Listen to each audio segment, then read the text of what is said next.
कहानी बीरबल की चतुराई है। ये अकबर बीरबल की कहानी है।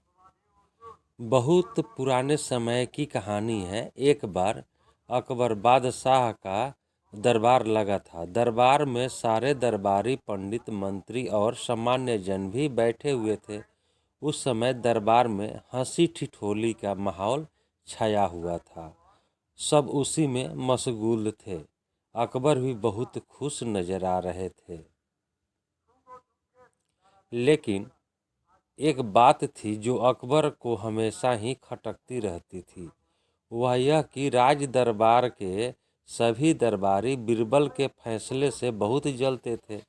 बीरबल के आगे उनके फैसले की एक न चलती थी। इसलिए उन्हें बीरबल से बहुत ईर्ष्या थी। लेकिन वह बीरबल के सामने बोलने की हिम्मत जुटा नहीं पाते थे। बीरबल की दरबार में अनुपस्थिति होने पर अकबर हमेशा बीरबल की प्रशंसा के पुल बांधते रहते थे। जब बीरबल दरबार में अनुपस्थित रहता था तब दरबारी बीरबल के प्रति द्वेष का भाव रखकर अकबर बादशाह को भड़काने का काम करते रहते थे। लेकिन अकबर को बीरबल की चतुराई पर बहुत भरोसा था। दरबार में चल रही हंसी ठिठोली के बीच अकबर ने दरबारियों की परीक्षा लेने का मन ही मन विचार बनाया। उन्होंने सभी दरबारियों से शांत होने को कहा और बोले, ध्यान से सुनो। तुम सभी को मेरे एक सवाल का जवाब देना है। जो इस सवाल का जवाब सही देगा और उसे साबित कर दिखाएगा, उसे मैं बीरबल की जगह अपना मंत्री नियुक्त कर दूंगा। अकबर ने कहा, देखो, तुम सबके लिए बहुत बढ़िया अवसर हाथ आया है। इससे तुम अपने मन के सभी अरमान पूरे कर सकते हो। यह सुनकर सभी दरबारी बहुत खुश हुए। अकबर ने फिर अपना सवालिया बाण छोड़ा और कहा, देखो, तुम्हें यह साबित करना है कि मनुष्य द्वारा निर्मित चीज ज्यादा अच्छी होती है या कुदरत के द्वारा निर्मित। अकबर के मुंह से सवाल सुनते ही सभी दरबारी सोच में पड़ गए।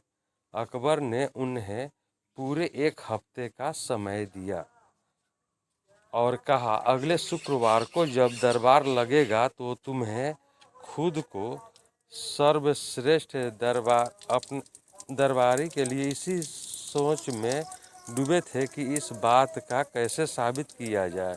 लेकिन किसी में इतनी चतुराई भी तो नहीं थी जितनी कि बीरबल में। सारे दरबारियों में से किसी को भी इस सवाल का हल नहीं मिल पाया। तय सीमा के अनुसार फिर शुक्रवार के दिन राज दरबार लगा। सभी लोग अपने अपने आसन पर विराजमान हो गए। हालांकि बीरबल सबसे पहले पहुंच गए थे। अब राजा ने एक एक कर सभी से सवाल का जवाब मांगा, पर सभी दरबारी, मंत्री, पंडित अपनी गर्दन झुकाए खड़े हो गए। अब अकबर से रहा न गया। उन्होंने बीरबल से पूछा। बीरबल ने बड़ा ही चतुराई भरा जवाब दिया, जहांपना, इसमें कौन सी बड़ी बात है, इसका जवाब बहुत ही आसान है, अभी लीजिए, कहकर वह अपने कुर्सी से उठकर बाहर चले गए। यह देख दरबारियों में खुसर फुसर हो गई।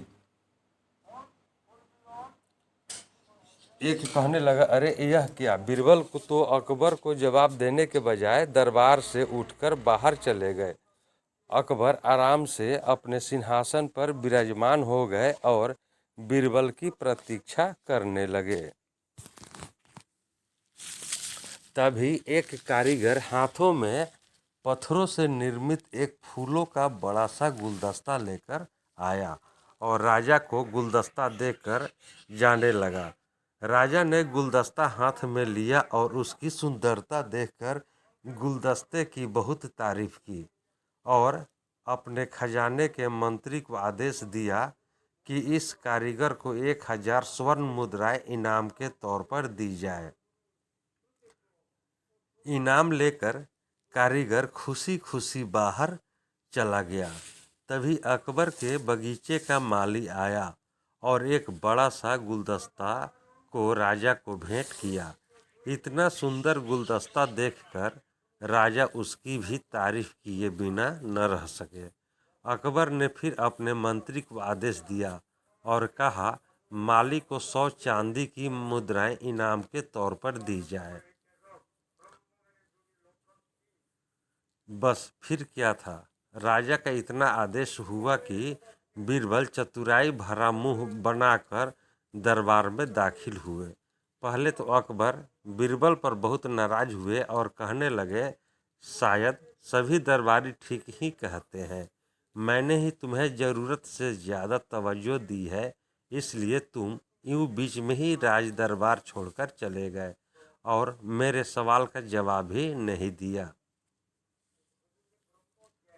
अकबर का इतना कहना ही हुआ कि बीरबल ने अकबर को प्रणाम करते हुए कहा, जहाँपना, आप कुछ भूल रहे हैं। अभी अभी जो 2 कारीगर यहाँ उपस्थिति देकर गए थे, उन्हें आपके पास भेजने के लिए ही मैं बाहर गया था। आपने यह कैसा न्याय किया?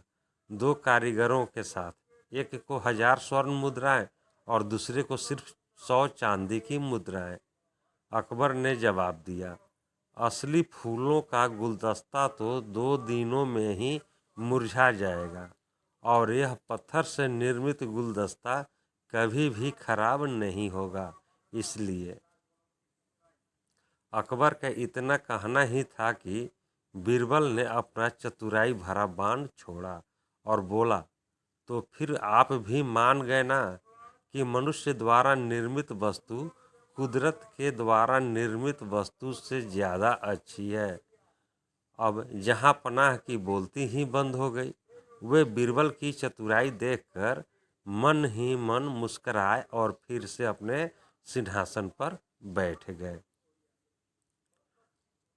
सिंहासन पर बैठकर अकबर ने फिर एक बार बीरबल की खुले दिल से तारीफ की और सब दरबारी अपना मुंह लटका कर अपने अपने कुर्सी पर बैठ गए। एक बार फिर बीरबल अपनी चतुराई दिखाने में कामयाब हो गए। दोस्तों, यह कहानी आपको कैसी लगी? कहानी को लाइक करें, शेयर करें, चैनल पर नए तो चैनल को सब्सक्राइब